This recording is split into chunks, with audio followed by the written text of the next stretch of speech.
Muy bien, esta noche tenemos el privilegio de tener con nosotros, impartiéndonos la palabra y ministrando la Santa Cena a nuestro hermano, el anciano, el doctor Reinaldo Ramírez. Así es que le voy a dejar el tiempo, hermano Doc, para que eh, inicie y no sé si va a hacer alguna presentación o de qué manera va a desarrollar este acto, pero le dejo el tiempo.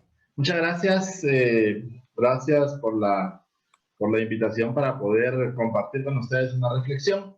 Voy a compartir, como dije, una reflexión con relación a la Santa Cena y después voy a mostrarles un video corto y después tendremos o compartiremos el pan y el vino. Voy a comenzar con un aspecto importante. Voy a pasar el video después, pero ahorita voy a dejar la pantalla así como está, que creo que nos vemos todos, ¿verdad? Bueno, así todos los cuadritos los vamos a dejar. Hay un aspecto importante en esta reflexión y quería compartirla con ustedes. Primero, dos aspectos importantes.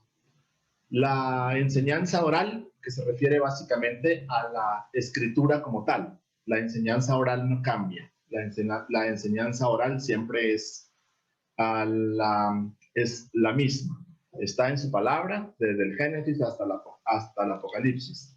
La enseñanza escrita. Y la enseñanza oral, que es aquella en la cual los sabios o los hombres ancianos del pueblo enseñaban a sus generaciones.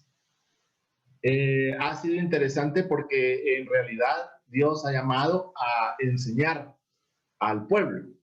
Y dentro de ese aspecto, básicamente venían y se interpretaba o se contaban las grandezas o las maravillas que Dios iba haciendo a su pueblo.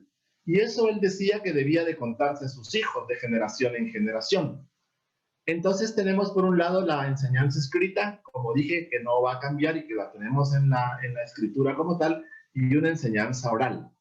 Yo quiero compartir con ustedes en esta reflexión la parte de la enseñanza oral, lo que se cuenta a las generaciones de las maravillas y las grandezas que Dios ha hecho en nuestras vidas para que nosotros no lo olvidemos nunca jamás.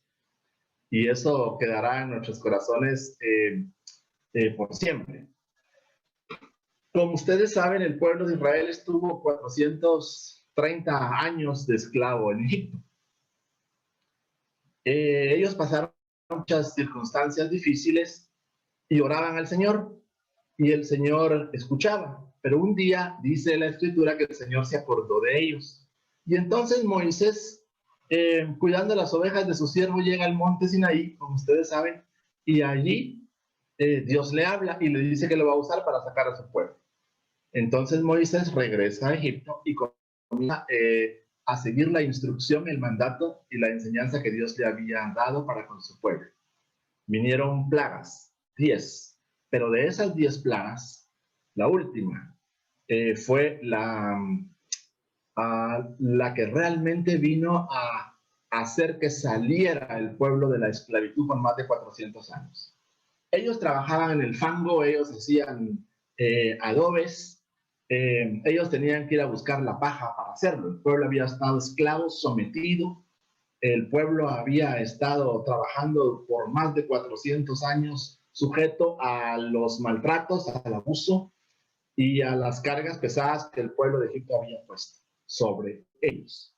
De tal forma que la gran ciudad de Egipto fue construida por los judíos, realmente, como sus esclavos o como sus siervos. Estos hombres, mujeres y niños nacieron en esclavitud. Hubieron generaciones que nacieron en esclavitud. Y se acostumbraron de alguna forma, no tenían otra manera de seguir viviendo en esa esclavitud. Hasta que el Señor se acuerda de ellos. Vienen 9 plagas y viene la última, la Pascua, o la muerte de los primogénitos. Pascua significa salto o paso. Es interesante. Van a ver por qué. En esa Pascua, el Señor dice a Moisés de que va a sacar a su pueblo y que ahora van a morir los primeros hijos de los egipcios y también las primeras crías de sus animales. Y después ellos iban a salir, pero antes de que saliera el pueblo de la esclavitud de ese tiempo con esta última plaga, él les dice que tenían que ir con los egipcios y que tenían que pedirles, que tenía que pedirle el pueblo a los egipcios oro, plata y cuantos bienes ellos pudieran y que los egipcios iban a dárselos. De tal forma que después de más de 400 años de esclavitud, ellos iban a salir enriquecidos con lo que ellos le iban a pedir al pueblo de Egipto. Esa víspera del 15 de Nisan, que corresponde principalmente al mes de abril, justo en el mes que estamos, ellos preparan un cordero, lo matan, y Dios les dice que con la sangre de ese cordero debían de pintar los dinteles o los marcos de las puertas. Porque cuando viniera el ángel de la muerte, o cuando pasara el ángel, él iba a saltar, o iba a pasar por los dinteles de esa puerta. No iba a entrar a esa casa. Entonces ellos obedecen al mandato que Moisés les había dado por la instrucción de Dios mismo. Esa noche, ese día en el que ellos se juntan y preparan realmente todas sus cosas y preparan el pan y preparan el cordero, y cuando las familias eran muy pequeñas tenían que juntar para poder compartir el cordero y no tenía que quedar nada. Esa noche fue el punto final en la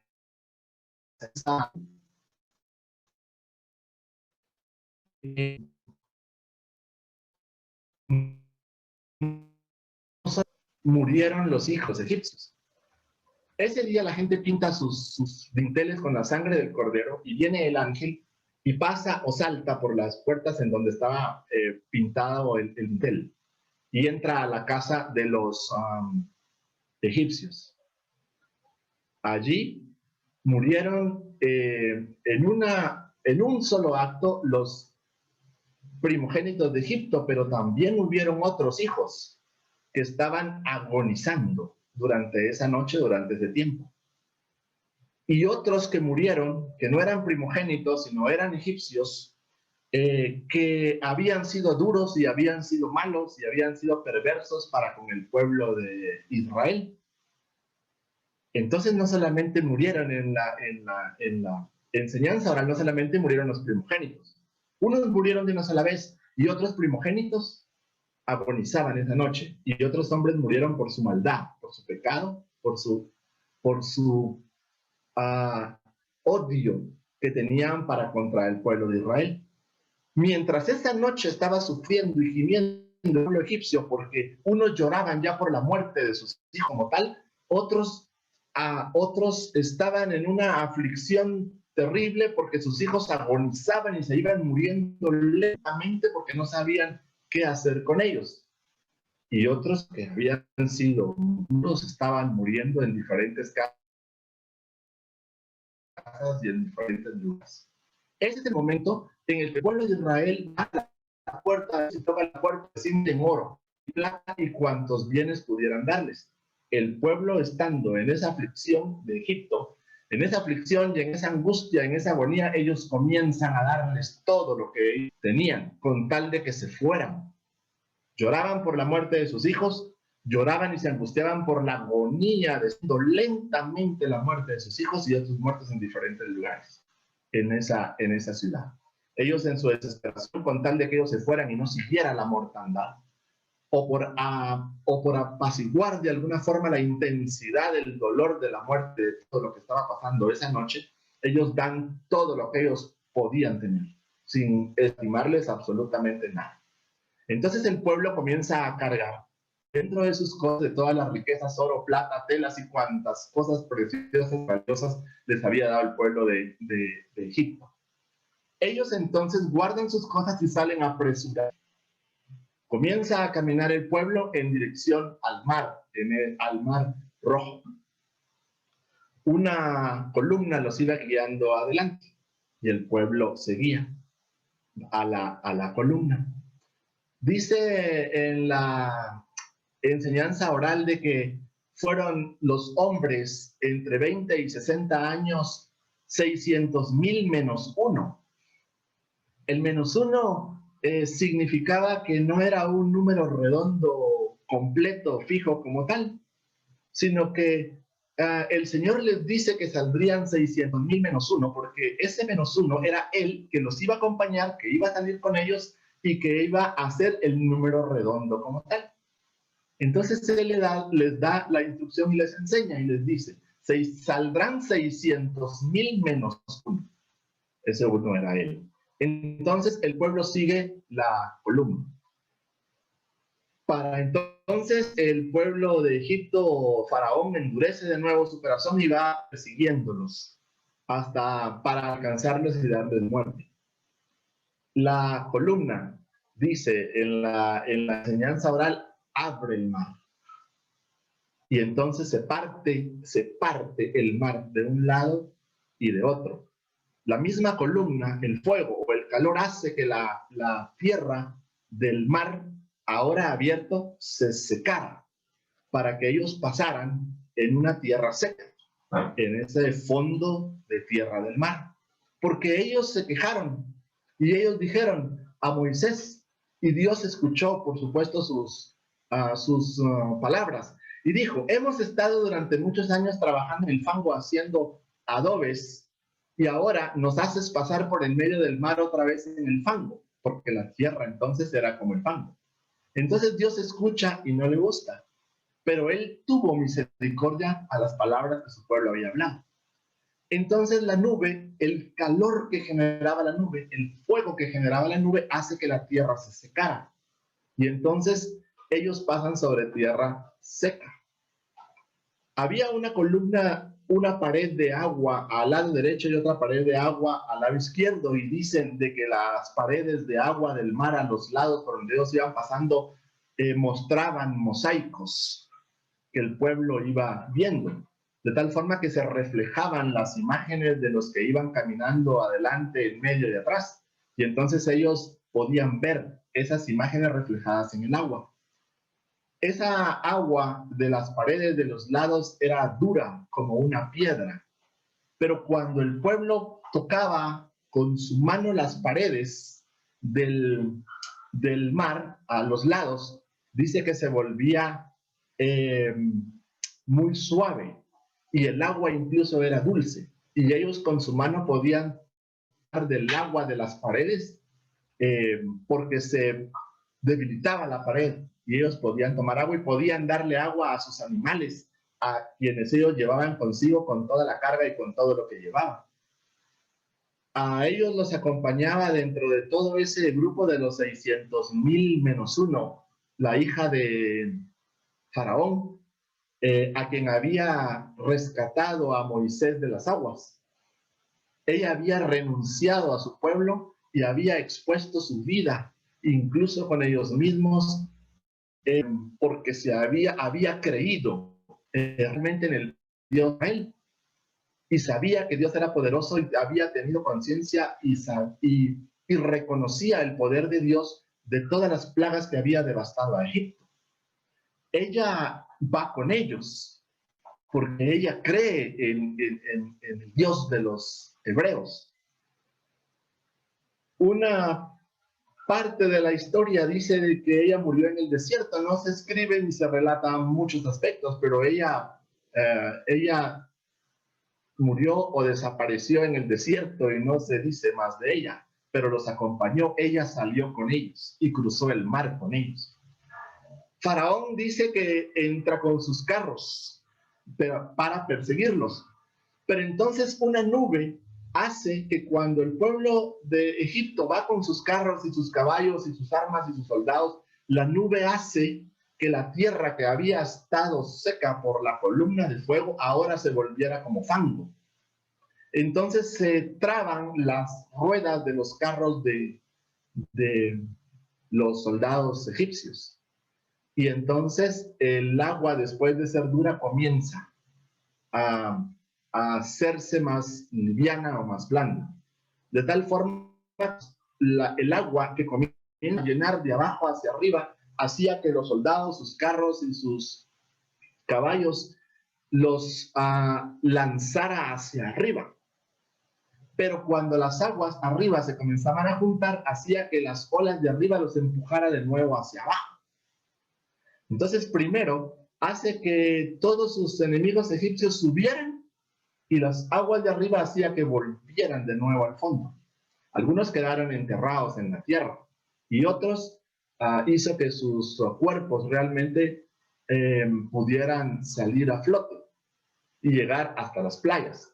La idea de que saliera hasta las playas era que los israelitas vieran cómo Dios los había rescatado y lo que llevaban los egipcios consigo pudieran tomarlo incluso los israelitas para llevarlos con ellos, despojarnos de lo que ellos llevaban valioso ahora como cadáveres. Faraón dice dos teorías. Una, dicen ellos, de que Faraón entra con sus soldados al medio del mar y estando al medio del mar, las aguas comienzan a juntarse, Faraón reconoce y clama al de Israel, le pide que tenga misericordia. Pero Dios sabía de que él había hecho mucho mal a su pueblo y los había dañado durante muchísimos años. Entonces él muere junto con sus soldados y sus carros y sus caballos dentro del mar. Otros dicen que no. Otros dicen que logró escapar de las aguas, logró salir a flote, pero habiendo presenciado y vivido el gran milagro que Dios había hecho, se fue al exilio, ya no regresó más a Egipto. Se fue a otro lugar, desapareció de Egipto como tal, y en algún lugar él creyó en el Dios de Israel. Ya no regresó más a Egipto a ser faraón.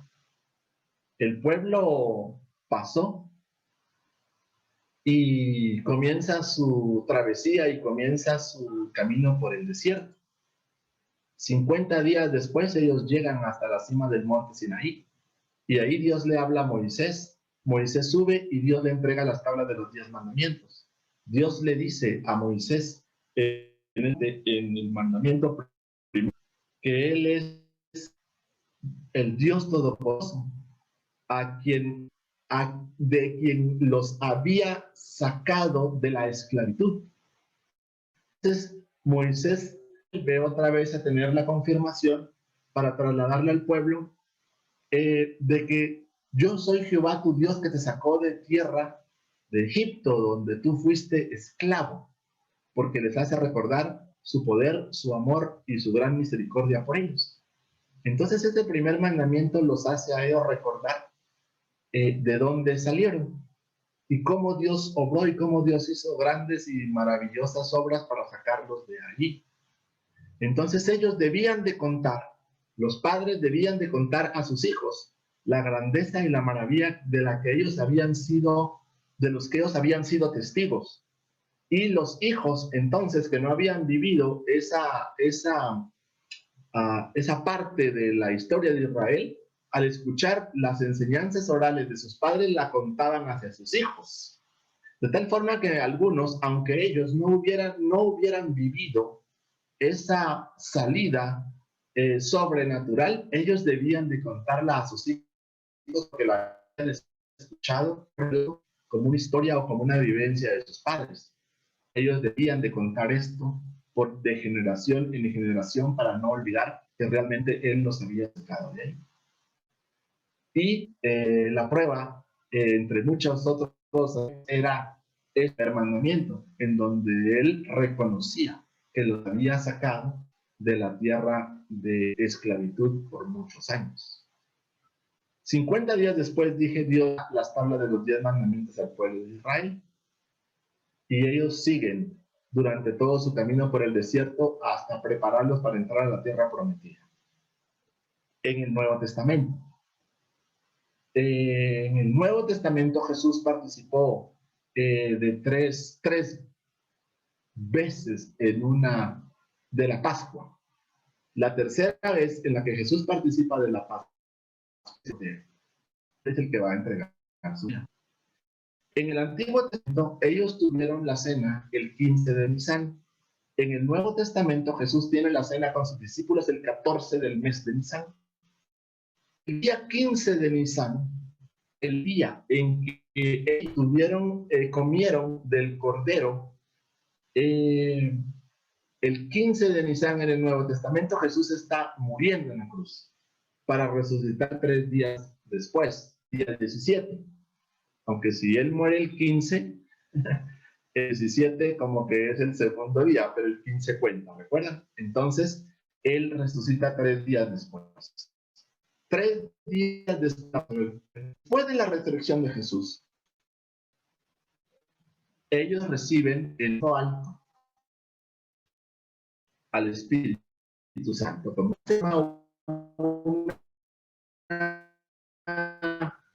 un recordatorio que 50 días después de haber salido de Egipto les han entregado las tablas de los 10 mandamientos. Venía el día de Pentecostés, en donde el día de Pentecostés, en donde les está diciendo todos el nacimiento de la iglesia. 50 después. Y ahora hay un nuevo pacto, recordando aquel relato o aquellos eventos que para ese entonces en el Nuevo Testamento, el pueblo de Israel en el Antiguo Testamento también murmuró contra Moisés. El pueblo de Israel también murmura contra Jesús.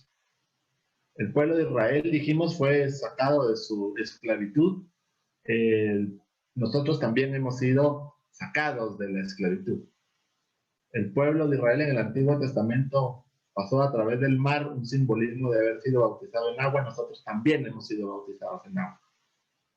Dios envió a Moisés a traer a su pueblo, Dios envió a Jesús a traer a su pueblo.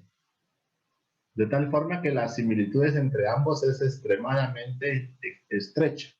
Hay muchas cosas, hay muchas historias o muchos relatos que no quedaron en la escritura, pero que es parte de la enseñanza y que también es parte de el recordar las grandezas y maravillas. No todo está escrito. De hecho, una parte de la escritura dice que hay muchas cosas más, que no todo está escrito aquí, sino hay muchas cosas más. Sin embargo, para nosotros, por supuesto, siempre sigue siendo la referencia predominante en las palabras escritas. Es la esencia, por eso las estudiamos y las escudriñamos. Pero hay señales, prodigios y milagros que Dios hizo a su pueblo en Egipto, como también las ha hecho hoy a su pueblo o a su iglesia. También las hay. De tal forma de que lo importante o lo que quería compartir con ustedes básicamente esta noche es esas señales, prodigios y milagros que se comparten oralmente con nuestras generaciones es lo importante. Nuestros hijos o nuestros nietos deben de conocer o deben de saber de los relatos que vienen a engrandecer el nombre del Dios Todopoderoso y de dónde venimos nosotros. Nosotros fuimos trasladados del mundo de las tinieblas a la luz admirable. Dios cambió totalmente nuestro lamento en baile, cambió nuestra tristeza en gozo y nos dio vida.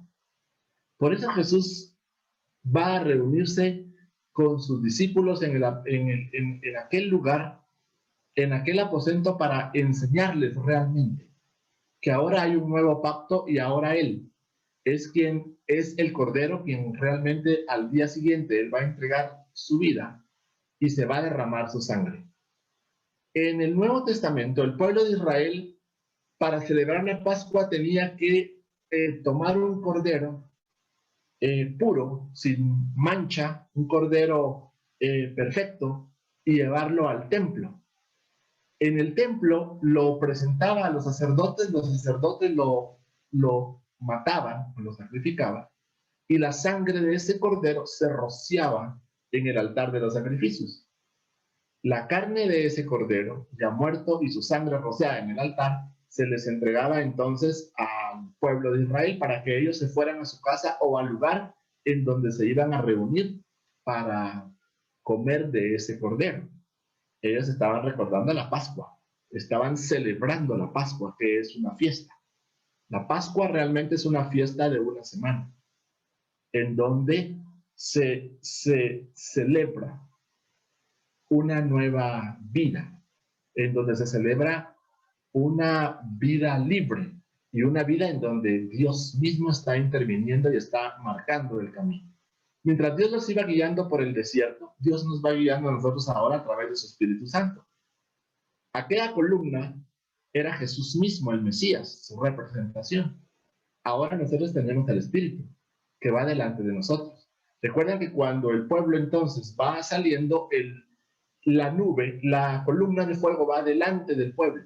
Pero cuando los egipcios vienen detrás de ellos, la columna de fuego se mueve del lugar. Después de ir la columna al frente, la nube se pasa hacia atrás del pueblo y crea una separación entre los egipcios y el pueblo de Israel.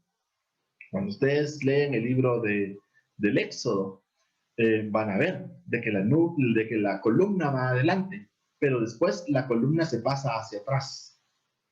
Ellos son los 600,000 menos uno, porque Él va adelante, pero también los protege y los guarda o los defiende. Lo mismo que pasa con nosotros. Espiritual o sobrenaturalmente también. Él va delante de nosotros, pero a veces se mueve del lugar para protegernos y para defendernos y para librarnos de nuestros enemigos, de los que quieren el mal realmente. Pero Dios protege a su pueblo como lo hizo antes. Ahora nosotros somos afortunados porque estamos en una dispensación totalmente diferente. Lo único que de lo que nosotros pide el Señor es que creamos solamente. El Señor dice ahora para nosotros que no quiere sacrificios, sino lo único que Él quiere es obediencia. No quiero sacrificios, lo que quiero es obediencia. Eso es lo que Él quiere. Este es un nuevo pacto. El creer, es la gracia, dijimos, el favor inmerecido. Nosotros no nos merecemos eso. No hemos hecho algo por lo que tengamos derecho a recibirlo. Es simple y sencillamente por misericordia. Es un favor que no merecemos, pero que Él nos lo quiere dar. ¿Qué tenemos que dar a cambio? Pues únicamente obediencia, creer, confiar, y no más que eso. No quiere sacrificios, quiere obediencia. Jesús dice en Mateo capítulo 26, Mateo en el capítulo 26 y en el verso 26 dice: y mientras comían, tomó Jesús el pan y bendijo y lo partió y dio a sus discípulos y dijo: tomad, comed, esto es mi cuerpo. Y tomando la copa y habiendo dado gracias, les dijo diciendo: bebed de ella todos, bebed de ella todos, porque esto es mi sangre del nuevo pacto, que por muchos es derramada para remisión de los pecados.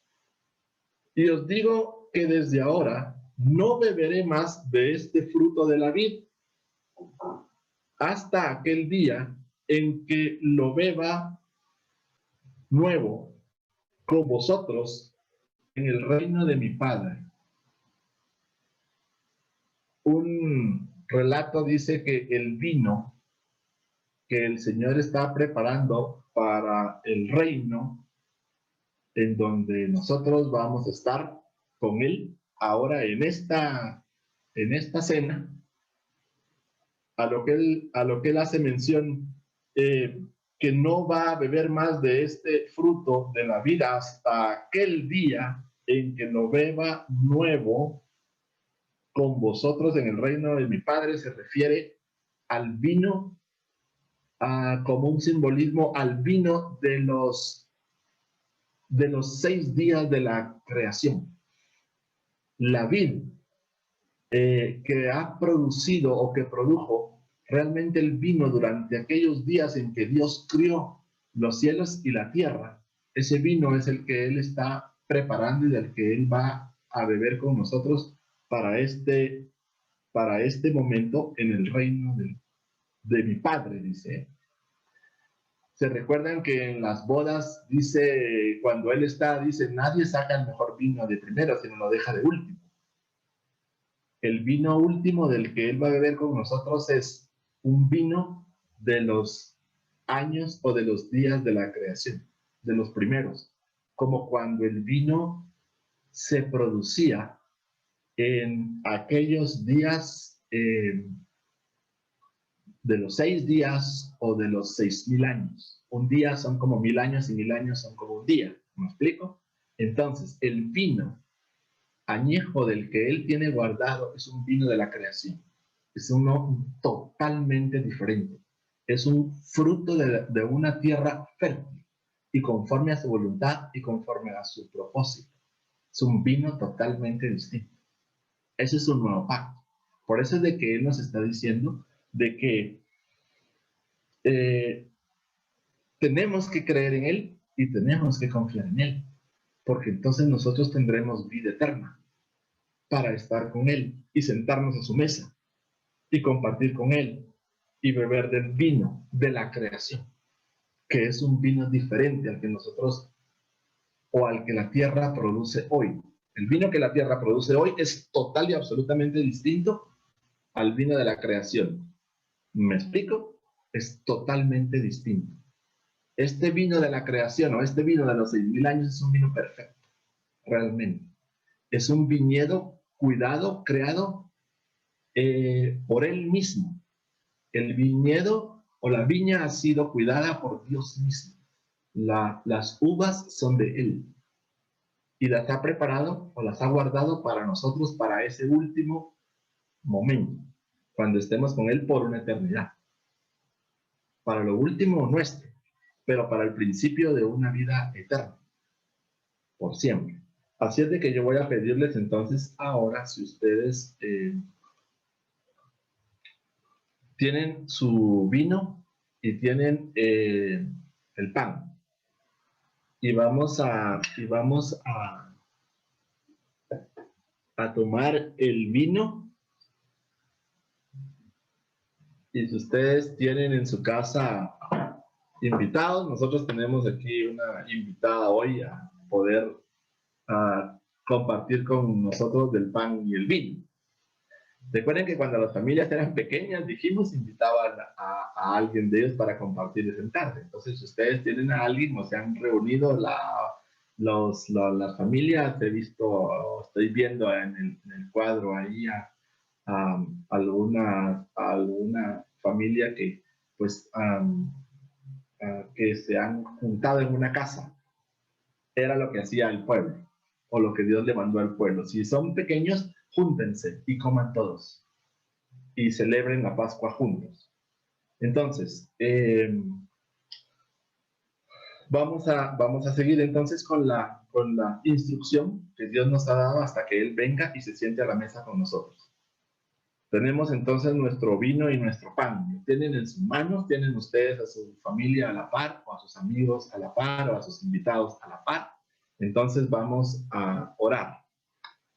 Señor, te damos gracias en el nombre de Jesús, porque este pan representa a tu cuerpo entregado en una cruz por nosotros, para salvarnos, para restaurarnos, para transformarnos y para cambiarnos. Este es tu cuerpo, esta es tu carne, que para todos aquellos que creen y confían tendrán vida eterna, tendrán de tu amor y tu misericordia y de tu bondad y serán invitados a tu mesa para sentarse y comer contigo y beber contigo de lo que tú has preparado durante todos estos años para nosotros en ese día. Esta es tu sangre que fue derramada para el perdón de nuestros pecados, la sangre de un cordero. En aquellos días, Señor, tú ordenaste escoger un cordero. Perfecto. Pero ahora tú mismo has venido a ser el cordero y a pagar el precio por nosotros. Te damos gracias porque solo una vez sucedió y nunca más volverá a suceder porque tu sacrificio es perfecto y para siempre. Ya no habrán más sacrificios de cordero ni sangre porque tú cumpliste con ese mandato o cumpliste con esa obediencia del Padre. Te damos gracias, Señor, porque tu amor y tu misericordia es grande para con nosotros el poder recibir un favor inmerecido, algo a lo que no tenemos derecho, algo a lo que no nos corresponde. Pero tu misericordia es tan grande que tú nos invitas, nos llamas y nos permites sentarnos a tu mesa, como tus hijos, y nos colmas de bendiciones, de regalos, de amor y de misericordia. Comamos del pan y bebamos de la copa, porque este es su cuerpo y esta es su sangre.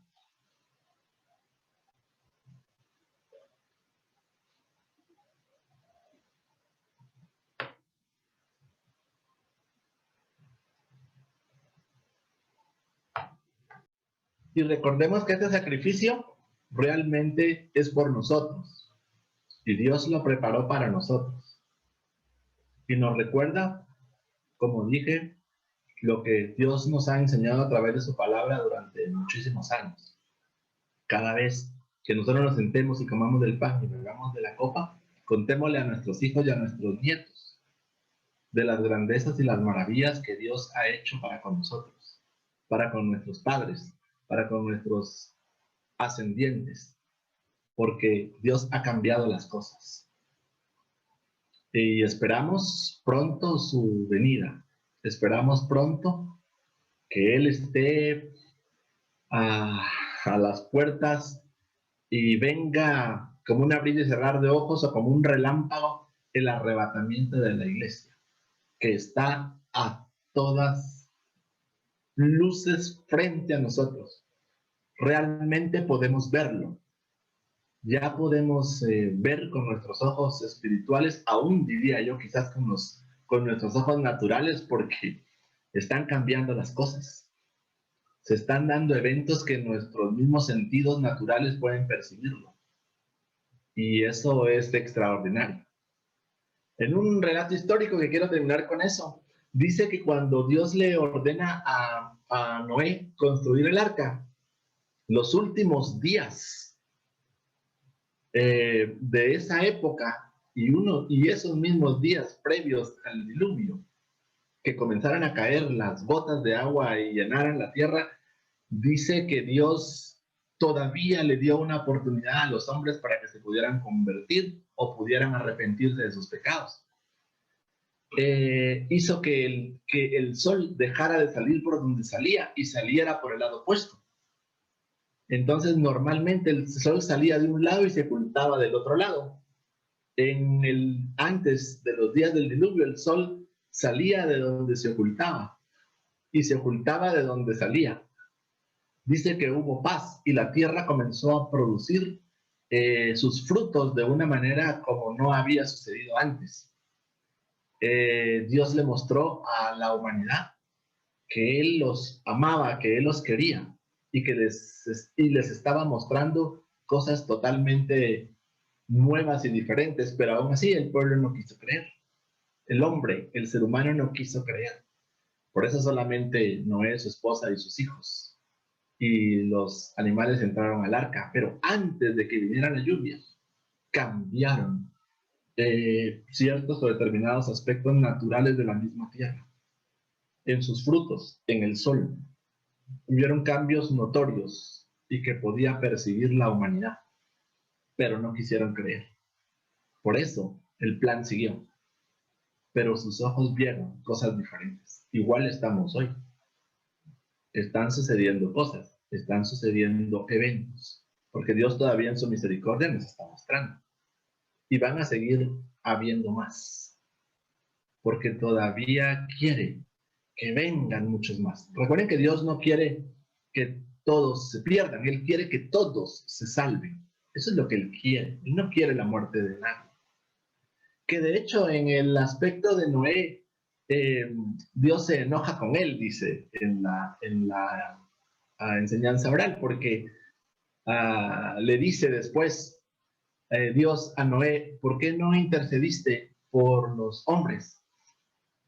Como lo hizo Moisés con el pueblo. Cuando Dios quiso destruir al pueblo de Israel, Moisés intercede por el pueblo y dice, ten misericordia de Dios, ¿qué van a decir? Que nos sacaste para matarnos. Entonces, Moisés intercede por el pueblo. Noé no lo hizo. Entonces dice que Dios se molestó con Noé porque no hizo eso. Pero él tenía un plan y él tenía un propósito y su misericordia aún así se mantuvo. Pero en una enseñanza oral dice que Dios le reclamó a Noé porque no había intercedido por ellos. Así es de que es nuestra función ser luz y sal en el mundo e interceder por aquellos para que realmente se conviertan y se vuelvan, para que sean abiertos sus ojos y crean. Bueno, muchísimas gracias por el tiempo de la reflexión y muchísimas gracias por poder haber compartido con ustedes en esta hora. Así que muchas gracias.